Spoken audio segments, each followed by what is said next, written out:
کشمیر کے حالات بہت برے ہو چکے ہیں۔ کشمیری لوگ باہر آ کر بھارتی فوج کو نشانہ بنا رہے ہیں۔ آپ کو یہ بتا دیں کہ ریاض نیکو کو بھارتی فوج نے پکڑ کر شہید کر دیا ہے۔ ریاض نیکو کون ہے اور اس کا کیا کام تھا، یہ تمام کی تمام کہانی آج کی اس ویڈیو میں ہم آپ کو بتائیں گے، اور کشمیری لوگ کس طرح بھارتی آرمی کو نقصان پہنچا رہے ہیں یہ بھی آپ کو آج بتائیں گے۔ چھوٹی سی گزارش ہے کہ ہمارے یوٹیوب چینل حسنات ٹی وی کو سبسکرائب کریں، گھنٹی کے نشان کو دبائیے تاکہ کوئی بھی لیٹسٹ ویڈیو آپ مس نہ کر پائیں۔ سب سے پہلے بات کرتے ہیں کہ ریاض نیکو ہے کون۔ ناظرین گرامی، برہان وانی کے بعد اگر کشمیر کی کسی نے تحریک چلائی تو یہ ریاض نیکو وہ شخص ہے جس نے پورے کے پورے کشمیری پورے کے پورے لوگوں کو تحفظ فراہم کیا۔ بھارتی فوج لگاتار اس کے سر پر بڑی بڑی قیمتیں بھی لگا چکی، لیکن اس نے جو اپنا اس کو مشن ملا تھا وہ پورا کرتا رہا۔ آپ کو بتا دیں کہ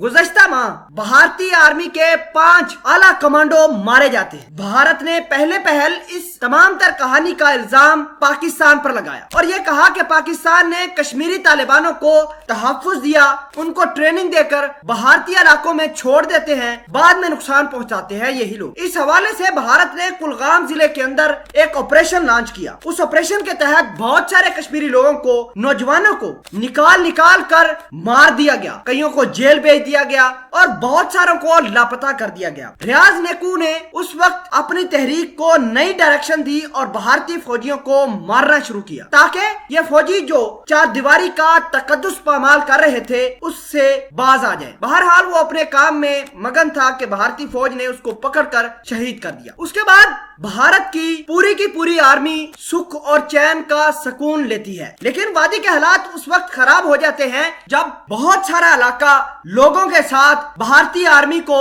گھیر لیتا ہے۔ بھارتی آرمی کی 2 گاڑیوں کو گھیر کر پتھراؤ کا شکار بناتا ہے۔ ناظرین آپ کو یہ بتا دیں کہ بہت سارے لوگ جن میں بچے، بزرگ، بوڑھے، عورتیں بھی شامل تھے، انہوں نے بھی پتھر اٹھا کر بھارتی ویگن کو نشانہ بنایا۔ یہ بھارتی کشمیر کے علاقے میں بہت سارا ظلم کر کے یہ سمجھتے ہیں کہ شاید یہ بہت زیادہ طاقتور ہے۔ اگر ان کی طاقت اتنی ہوتی تو ریاض نیکو نے جو ان کو دکھائی ہے ان کی حقیقت، اس سے پوری دنیا ان کی طاقت جان سکتی ہے۔ میں آپ کو یہ بتانا چاہتا ہوں کہ کشمیری لوگ اپنے بچوں کے لیے باہر نکل آئے ہیں۔ بہت سارے نوجوان بھارتی قافلوں کو ٹارگٹ بنا رہے ہیں۔ اس کا خامیازہ اب بھارت کو بھگتنا ہی پڑے گا۔ ایک ریاض نیکو جائے گا، کوئی دوسرا اس تحریک کو سنبھال لے گا، لیکن بھارت کی جو کوشش ہے کہ ہم کشمیری لوگوں کو ان کے حق سے محروم کریں گے، یہ انشاءاللہ ناکام ہوں گے۔ پہلے برہان وانی تھا، اس کے بعد ریاض نیکو، اب کوئی اور آئے گا، کل کوئی اور۔ یہ تحریک انشاءاللہ اس وقت تک جاری رہے گی جب تک بھارت کشمیر چھوڑ نہیں جائے۔